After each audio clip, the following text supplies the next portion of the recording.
Oke, selamat pagi teman-teman untuk kuliah sistem terdistribusi hari ini. Kita akan masuk ke praktikum yang sudah saya janjikan dari minggu lalu, yaitu tentang RPC dan RMI. Nah, untuk yang pertama kita akan masuk ke RPC. Oke.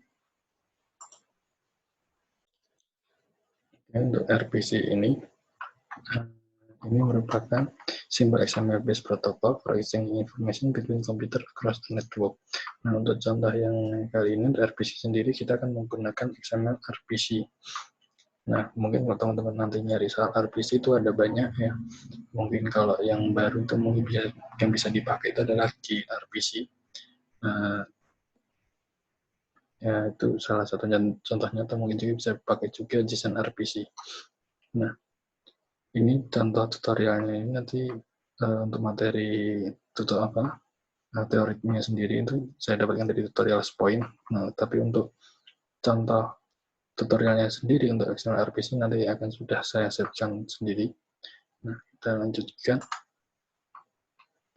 Nah, di sini RPC sendiri merupakan remote procedure call yang dinamakan mengindikasikan dari mekanisme yang dimana kita bisa memanggil prosedur atau fungsi yang tersedia atau dapat kita akses pada remote komputernya. Atau kita bisa ibaratkan remote komputer di sini adalah sisi servernya. Nah, RPC sendiri itu merupakan teknologi yang sudah sangat lama ya, dan dibandingkan web sendiri. Dan secara efektif, RPC membantu developer untuk dalam mekanismenya dalam mendefinisikan interface yang bisa dipanggil melalui sebuah jaringan. Interface ini bisa menjadi lebih simpel dan memiliki satu fungsi pemanggilan, yang dimana bisa jadi pemanggilan tersebut bisa menjadi lebih kompleks pada sebuah API yang lebih besar. Nah, buat XML RPC, nah apa sih sebenarnya XML RPC sendiri? Di sini XML RPC is among the simplest and most foolproof web service approach that make it easy for computer to call procedure on other computer.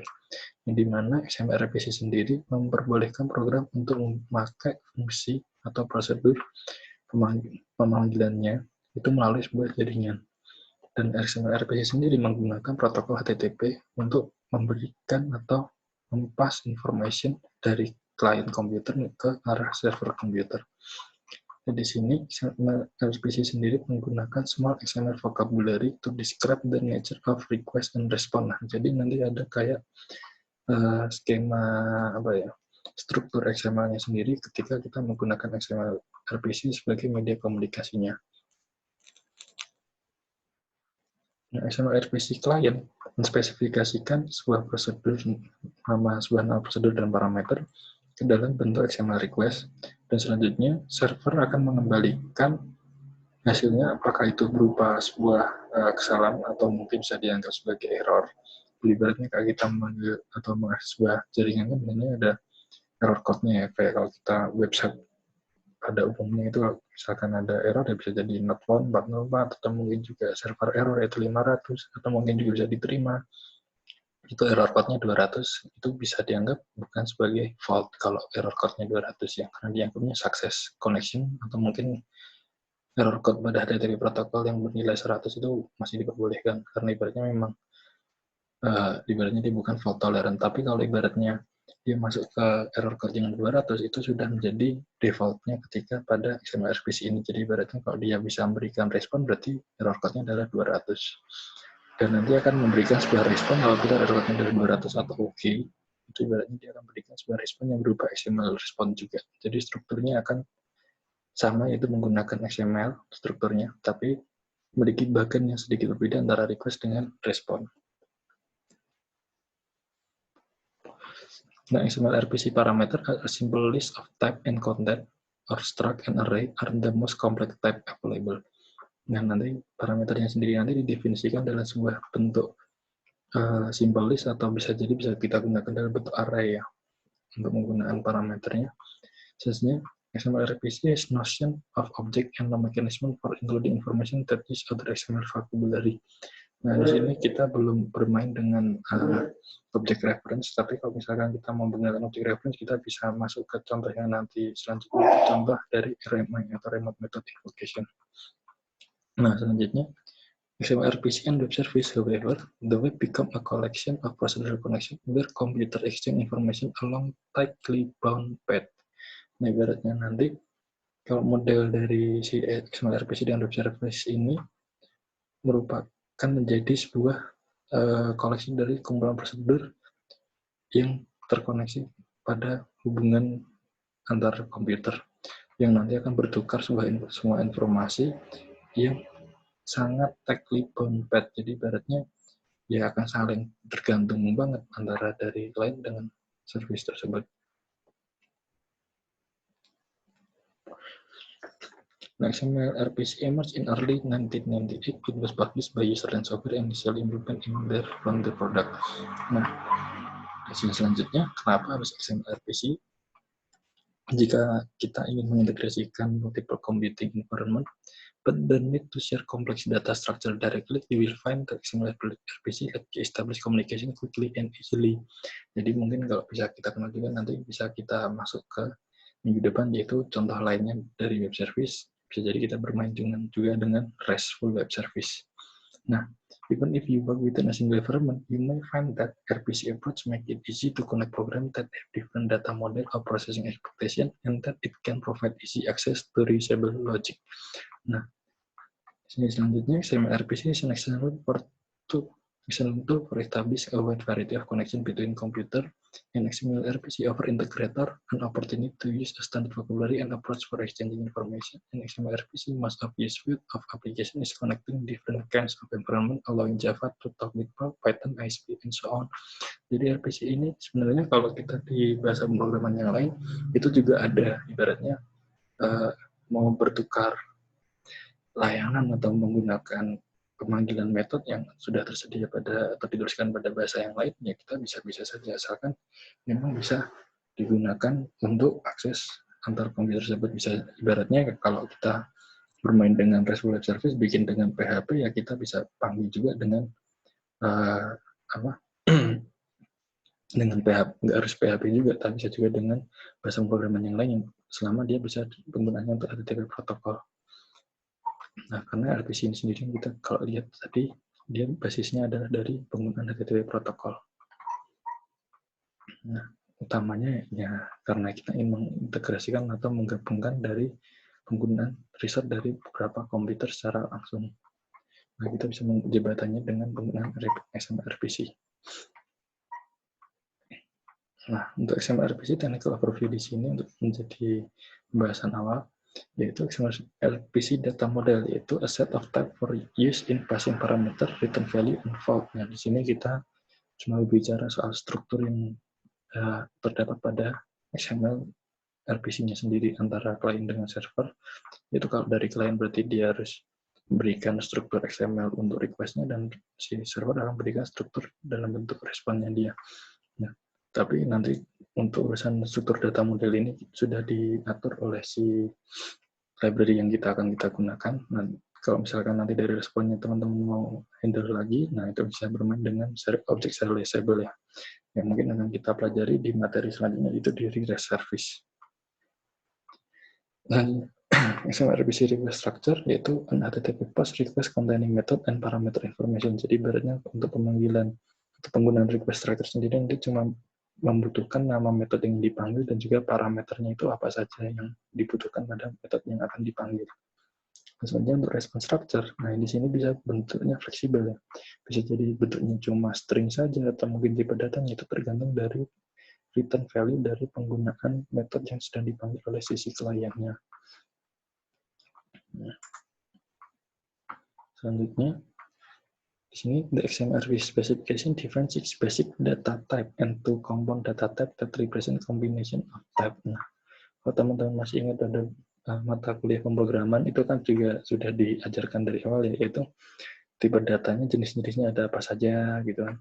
Nah, untuk masing-masing di sini juga sudah diberikan tabelnya ya, ibaratnya dia itu mengenali apa saja gitu. Misalkan contohnya untuk integer ya, dia merupakan 32 bit integer yang nilainya antara 2.147.483.648 sampai dengan negatifnya. Jadi ibaratnya nilai dari nilai negatif sampai dengan nilai positifnya.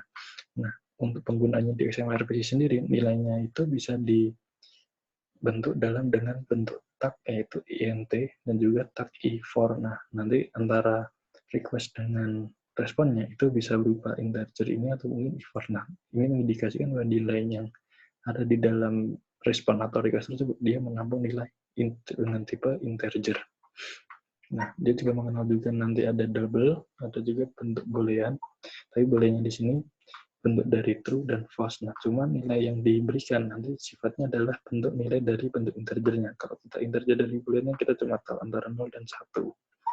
Dan selanjutnya ada string yang sifatnya di sini adalah ASCII tag untuk main implementation support Unicode. Nah, ini mungkin untuk Unicode sendiri bisa dibantu untuk teman-teman misalkan penggunanya untuk masing-masing wilayah. Cuma kalau kita menggunakan JTF8 saja yang normalnya ya.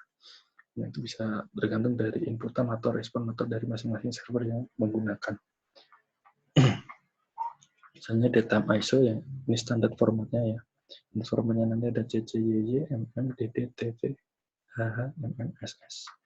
Ya, penggunaannya ya untuk penggunaan tahun, bulan, tanggal, dengan T untuk batasan waktunya yaitu 02, jamnya, menit, dan detik. Itu ya. Tapi dengan struktur formatnya adalah yang normalnya adalah seperti ini. Selanjutnya base64 yaitu binary information encode as base64. Nah, ibaratnya kalau kita mengirim sebuah file atau gambar dan bisa kita buat menjadi base64 code ya atau base64 string. Encode decodingnya berapa nanti bisa kita bentuk menjadi string dalam bentuk file seperti ini. Nah, bisa kalau kita decode ya dia nanti berubah menjadi sebuah file. Nah, sebenarnya this basic type of always enclosed in value element. Nah, jadi semuanya pasti nanti harus ada enclosed elemennya ini ya. Jadi kayak tag HTML seperti normalnya penggunaan XML. Selanjutnya, string and only string may be enclosed in value element by omit the string element. The basic type may be combined into two more complex type, array and struct. Array represent sequential information, while struct represent name value pairs, much like a stable, associative array, or properties. Nah, penggunaan struct nanti ada di bawah, kita coba cek lagi. Tapi untuk yang awal di sini adalah array, di mana array are indicated by the array element with content a data element holding the list of value. Like other data type, the array element must be enclosed in a value element. For example, the following array content for string. Nah, di sini ada contoh adalah array yang menampung 4 nilai string ya, yang dimana dia mulai dari value-nya sendiri adalah berupa array, yang dimana array-nya mengandung sebuah data, yaitu yang data pada value pertama adalah string, nilai this, selanjutnya data pada value kedua adalah this, dan data value ketiga adalah string n, dan value adalah string array. Nah, kalau yang di bawah ini juga strukturnya sama ya, menampung sebuah nilai berupa array, yang di dalamnya ada data pada value pertamanya adalah integer 7, value kedua 1247, dan value ketiga adalah negatif 91, dan value keempat adalah 42. Nah, array sendiri bisa menampung dalam bentuk yang mixture ya, ibaratnya campuran gitu. Seperti ditampilkan di bawah ini, pada array di bawah dia menampung sebuah data campuran bentukannya adalah boolean, string, integer, dan double. Nah, kalau yang di bawah ini multi-dimensional array, jadi ibaratnya dia menampung satu array pertama, yang selanjutnya adalah array yang keduanya.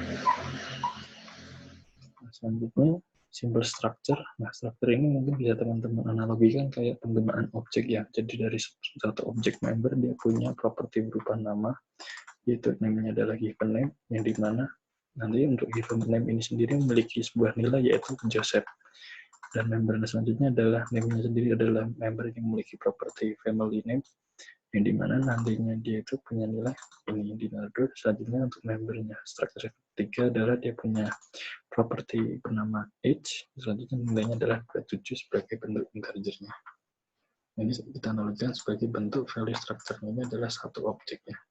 Jadi satu variabel, dua variabel, tiga variabel dalam satu objek. Oke, selanjutnya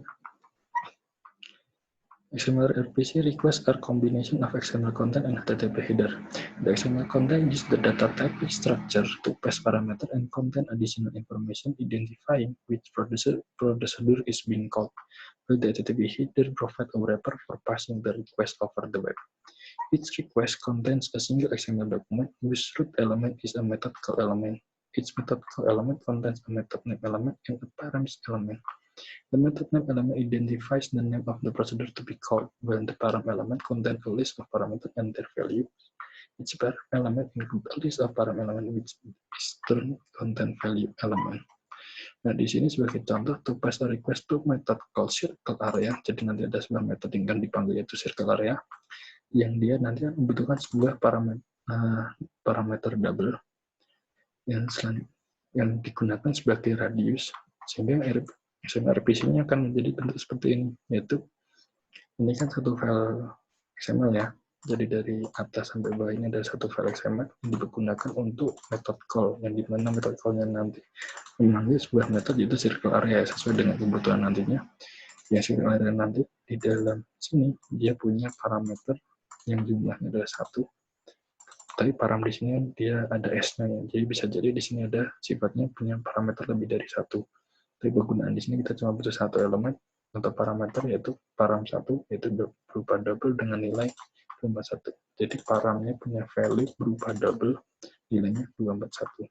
Itu bacaannya. Nah, header-nya sendiri atau head informasinya, yaitu dia akan melakukan metode post dengan menggunakan HTTP protokolnya tipe 1.0 ya, versinya versi 1.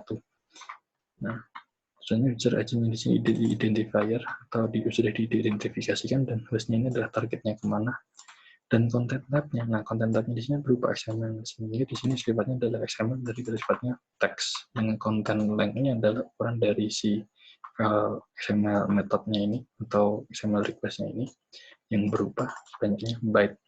Nah, jadi sehingga pemanggilan di atas itu ada yang dari file area method was available XML RPC yang didengarkan pada XML RPC server pada pengalamatan XML RPC di sini. Nah, sehingga request-nya akan berubah seperti ini, yaitu post ke XML RPC dengan penggunaan protokol HTTP versi 1. User RG-nya adalah MyXML RPC client dan juga penggunaan versi 1. Dan selanjutnya hostnya adalah alamatnya kemana dengan type-nya XML dan juga ukurannya adalah sekian. Nah, kalau kita gabungkan semuanya, package informasi yang akan dikirimkan atau request-nya adalah seperti ini ya. Ngepost seluruhan dari satu protokol request di sini. Nah, kalau kita ketahui kalau dia mau berbicara dengan server itu kan sebuah komputer biasanya akan membutuhkan header-nya dulu dan isi informasinya apa, body-nya. Nah, gitu ya. Ini dibaca dulu header-nya, kalau cocok atau diperbolehkan baru body-nya dibaca oleh sisi server. Gitu ya, analoginya. Selanjutnya, response format. Nah, di sini response format juga memiliki struktur yang sama ya. Cuma bedanya di sini penggunanya method response. Jadi kita lihat kembali penggunaannya. Kalau di penggunaan XML RPC request-nya tadi, dia adalah penggunaannya method call. Nah, kalau di sini method respond, yang dimana method respond ini memberikan sebuah nilai value kembalian ya. Kalau di sini kembaliannya bisa berupa lebih dari 1, ibaratnya di sini kembaliannya bisa berupa list atau array gitu. Nah, selanjutnya dia memiliki return kembalian cuma 1 kalau di sini, yaitu berupa nilai value double. Di sini like request response are packaged in HTTP and HTTP header. All XML RPC response use the 200 OK response code. Even if a fault is contained in the message, header use a common structure similar to the tree of request and a type of set of header might look like. Nah, ibaratnya kalau misalkan nanti kayak teman-teman manggil sebuah metode, ternyata metodenya tidak tersedia atau salah alamat, salah nama metodenya. Nah, itu beratnya juga nilainya masih 200 ya. Jadi masih dianggap responnya oke, yaitu alamatnya sudah benar, cuma nama metode yang ingin diakses tidak tersedia, jadi salah. Nah, itu kan masuk fault-nya dia. Tapi kalau dari awal yaitu target alamatnya hostnya salah, ya dia bukan 200 error lagi, bisa jadi nanti mengeluarkan exception yang lain.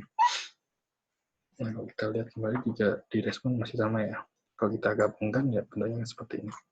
Dari receive respon yaitu dari HTTP yang dikembalikan yaitu versinya berapa, yang memberikan respons code-nya itu 200 pada tanggal sekian, dengan server yang digunakan adalah tipenya seperti ini, dengan versinya adalah bagaimana, versi web servernya, dan connection-nya langsung ditutup, close. Jadi ibaratnya request dikirim, karena sudah terbuka, karena sudah diterima, oh sudah boleh diperbolehkan untuk akses, accept oleh sisi server, dia proses, setelah diproses dari sisi server akan mengembalikan dan dia langsung menutup resultnya. Ibaratnya cuma satu arah ya, request, respon, selesai gitu ibaratnya.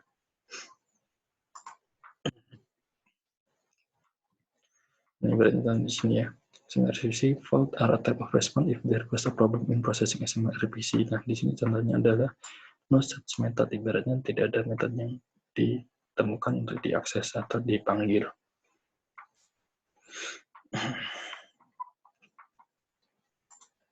Oke. Nah, untuk contohnya kita masuk ke contoh programnya. Di sini kita sudah siapkan ada dua aplikasi, yaitu antara client dengan server. Nah, kita lihat dulu dari si server.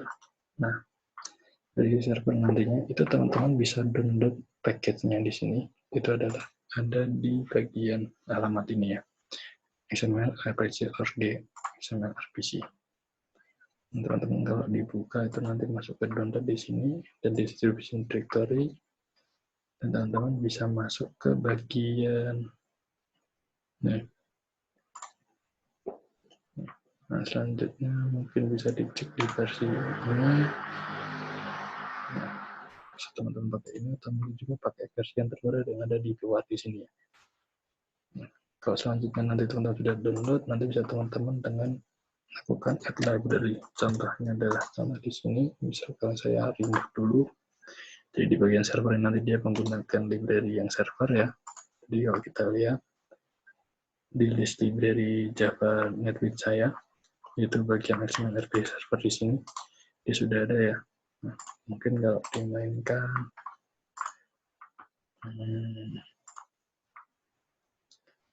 library.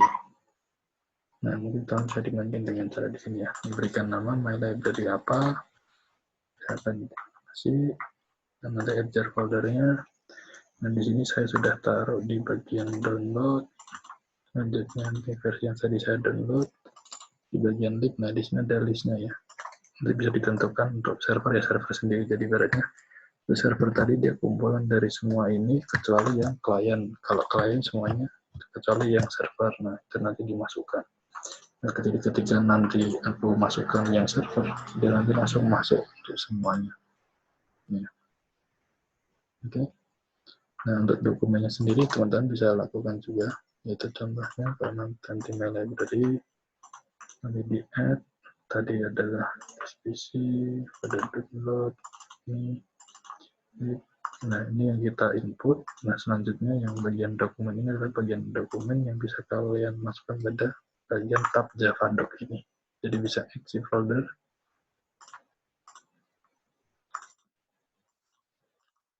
Nah, ini nanti bisa membantu untuk dokumentasi pembacaan dokumen dari setiap library atau kelas-kelas yang di dalam library ini. Nah, kira seperti itu untuk inject library-nya ke dalam project. Selanjutnya kita lihat. Nah, di bagian main server nantinya itu adalah ketika di awal ini adalah dia cuma untuk memberikan log bahwa oh ini akan berjalan. Selanjutnya ya, kita akan menggunakan web server yang di sini kita menggunakan dari Apache. Jadi kita bikin sebuah objek web server yang nanti terbuka pada port tertentu. Nah, di sini kita sudah tentukan itu portnya nanti adalah 1, 2, 3, 4. Nah, di sini selanjutnya untuk XML RPC server, nah ini bisa didapatkan dari si library yang kita inject tadi ya, dari XML RPC servernya. Selanjutnya dia akan meminta dari si web server ini ke get XML RPC server. Nah, kalau kita coba cek return XML RPC server, jadi badannya dia punya itu ya, karena web server ini juga dari library kan tadi, jadi dia sudah membalikan objek yang sudah kita butuhkan untuk XML RPC server. Nah, selanjutnya untuk handlernya sendiri kita sudah siapkan di sini, jadi metode apa saja sih yang bisa diakses oleh klien, nah itu kita daftarkan ibaratnya, jadi harus diregister dulu. Nah, di sini kita berikan atau membuat objek baru, yaitu property handler mapping yang berguna untuk melakukan strukturnya nanti apa saja. Nah, di sini ada dua cara ya untuk melakukan registrasi metodenya apa saja. Jadi di sini nanti niatnya adalah kita ingin mendaftarkan metode si kalkulator yang ada di dalam kalkulator kelas. Nah, kalau kita lihat kalkulator kelas, itu dia memiliki dua metode ya, yaitu add dan subtract. Yang satu menambahkan, yang satu mengurangi, yang keduanya nanti akan memberikan nilai return berupa integer. Nah, di sini ada dua cara, yaitu yang pertama menggunakan sebuah file, yang dimana filenya itu nanti adalah sebuah file yang di sini saya buat ya, myhandler.properties, yang satu struktur atau satu bagian dengan bagian main servernya ya, kelas yang menampung program utamanya ya. Jadi nanti kalau kita lihat, ini sebenarnya kayak file teks biasa, cuma kita sudah tentukan yaitu kita berikan nama untuk kayak key-nya lah, ID-nya itu apa, kalkulator, yang merujuk pada packet service pada kelas kalkulator. Jadi beratnya di sini yang akan dirujuk atau dilabelkan pada si kalkulatornya. Nah, sehingga kalau kita lihat di sini, ketika untuk property handler mapping-nya nanti akan melakukan load pada thread yang sekarang dan meminta konteksnya. Jadi beratnya minta konteks dari berjalannya si server ini untuk melakukan load si properti ini. Jadi dia akan melakukan operasi stream di dalamnya sini ya. Bisa kita coba cek. Read handler definition from an existing map. Nah, ya. Nantinya setelah itu, setelah dia si route handler mapping ini sudah melakukan load apa saja atau meregistrasi apa saja yang diperlukan, baru nanti dari sisi servernya akan melakukan set handler, dia akan mendengarkan dari sisi metode apa saja yang sudah diregister. Nah, baru selanjutnya kita di sini menyiapkan konfigurasi si XMRPC-nya. Di sini kita sudah dapatkan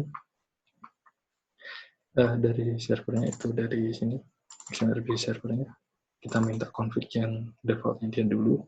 Biasanya kita melakukan ini setting untuk beberapa konfigurasi yang diperlukan ya. Jadi kayak merubah referensinya jadi beratnya. Jadi di sini dia memparse. Kita minta referensi objeknya, selanjutnya objek ini akan kita manipulasi dari sisi sini. Jadi bermain dengan setter dan getter ya. Setelah itu baru servernya kita start. Nah, dari sini kalau kita lihat, nah di sini XMRPC server sudah berjalan. Oke, selanjutnya kita lihat bagian XMRPC client. Kita lihat library-nya sama caranya tadi, kayak si sebagian servernya. Selanjutnya kita lihat bagian kelasnya. Nah,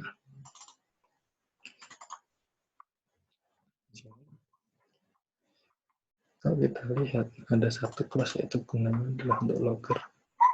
Jadi merupakan sebuah implementasi dari XMRPC Sun ini yang ini cuma saya gunakan untuk melog tampilan si XML request-nya nanti. Jadi teman-teman bisa download nanti di GitHub-nya ya. Untuk bagian ini nggak teman-teman mau gunakan. Nah, selanjutnya ini untuk bagian kliennya. Jadi logger ini cuma untuk bantuan saja, untuk membantu membaca request XML-nya. Di sini untuk kita perhatikan bagian main client-nya saja, program utamanya. Jadi XMRPC config di sini kita menyiapkan config-nya untuk si klien nanti dia perlu kemana, yang dimana kita melakukan set ke alamatnya. Nah di sini dia menggunakan basis dari URL-nya karena tadi ingat kembali RPC menggunakan protokol si HTTP, yang dimana kita akseskan adalah HTTP pada alamat localhost ya, karena kita ingin berjalan di jaringan lokal ya, jadi bisa dituliskan 127.0.1 juga boleh. Selanjutnya portnya dibuka berapa. Nah, kalau kita lihat tadi di bagian server, dia akan membuka port 1234. Nah, di sini kita akses di port 1234. Nah, selanjutnya di bagian sini, kita siapkan objek kliennya. Selanjutnya, nah, bagian ini kita parsingkan objek yang menggunakan untuk logger tadi ya. Ini kebutuhan dari saya, jadi bisa digunakan juga atau tidak tergantung teman-teman nantinya. Jadi di sini saya cuma melakukan setting override untuk si config-nya ulang. Jadi config yang sudah di set di sini Yaitu pengelamatan. Jadi yang perlu diperlukan adalah setting config untuk alamat yang mau dituju untuk RPC-nya. Selanjutnya kita set ke bagian kliennya, karena ketika objek ini dibuat dia kayak belum punya config dasarnya dia lah. Dia bisa jadi kayak mengakses secara buta ke alamat mana IP yang mau dituju. Nah, selanjutnya ini saya siapkan sebuah request config, yaitu yang nantinya mau bagaimana untuk si RPC-nya manggil metodenya. Saya nanti berguna untuk pembacaan responnya juga. Nah, atau teman-teman bisa langsung menggunakan cara seperti ini, yang dimana seperti yang saya bilang tadi, karena dia modelnya RPC, kalau kita buka kembali bagian request, nah di sini dia kan nanti parametersnya ini sifatnya bisa lebih dari satu. Nah, jadi kita bermain dengan objek array. Nah, di sini kenapa kita gunakan objek, bukan di sini kita nanti manggilnya integer, berarti harus integer juga. Karena sifatnya nanti untuk si param ini kan bisa multiple atau mixture ya. Jadi ibaratnya tipenya bisa berbeda-beda. Nah, makanya kita menggunakan kelas atasnya dari sisi tipe data ini, yaitu objek. Objek itu bisa apa saja. Bisa objek class, bisa objek string, bisa objek double, bisa objek integer. Jadi ibaratnya di sini kita bisa bermain juga dengan cara seperti ini. Integer nilainya berapa, gitu. Kalau kita buat seperti ini, energinya bakal komplain. Itu remove integer, dikarenakan apa? Kita lihat kembali, convert integer constant to differ radical missplit declaration into declaration and assignment unnecessary boxing to integer. Nah, dianggap tidak perlu ya, karena dianggap dia di sini sudah berupa angka, yaitu nilai integer. Nah, di sini juga saya siapkan yaitu dengan integer resultnya. Nah, selanjutnya di sini RPC request. Nah, kita cek dari di belakang blok try ini adalah proses pemanggilan metodenya ya, yaitu nilai result dari pemanggilan metode dari si klien nantinya adalah mengeksekusi untuk pemanggilan metode pada kelas kalkulator, yaitu kita sudah lihat di bagian propertiesnya di sini, kalkulator ya, yang dipisahkan .add. Jadi berarti kayak objeknya aja gitu. Jadi modelnya kayak kalau kita di bagian servernya ini kan kalkulator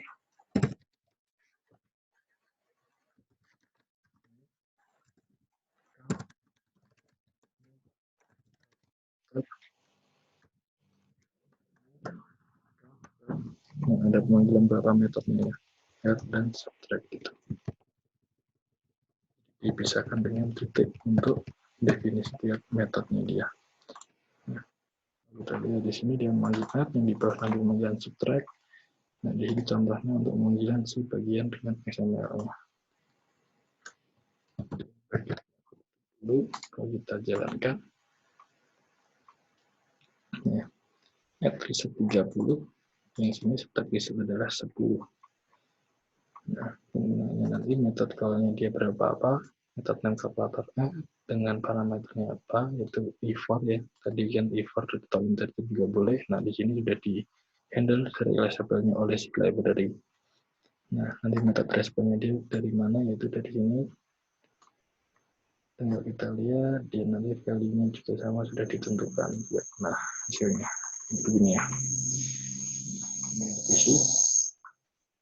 Nah, di sini juga sama aja. Cuma bedanya kita menggunakan objek request-nya dulu.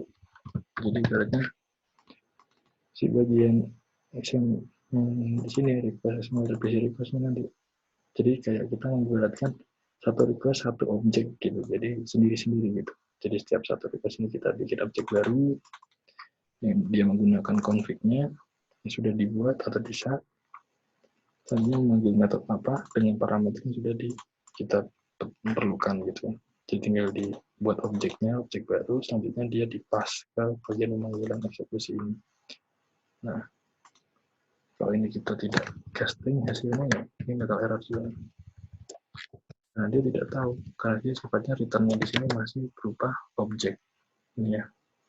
Nah, ini perlu didefinisikan di sini adalah nanti berupa objek ini dipasang sebagai bentuk integer karena kita ingin membaca hasilnya berupa integer. Nah, kalau bentuknya list of integer juga bisa, yaitu nanti di sini list of integer dari sisi result-nya. Seperti itu kira-kira untuk XML RPC. Nah, yang nanti masih ada pertanyaan bisa ditanyakan melalui grup WhatsApp.